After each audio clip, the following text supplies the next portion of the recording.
ఓయ్ ఓయ్ ఏమిటి?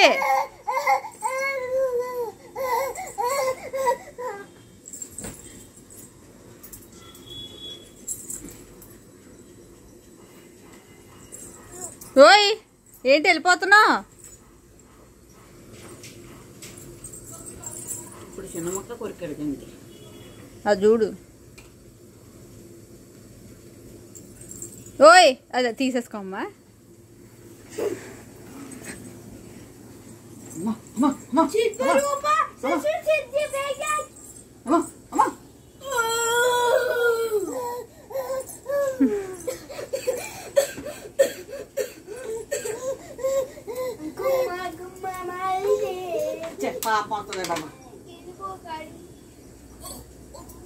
తీసుకున్నా నలిపేసి కింద ఒప్పేస్తా. జై వెళ్ళు.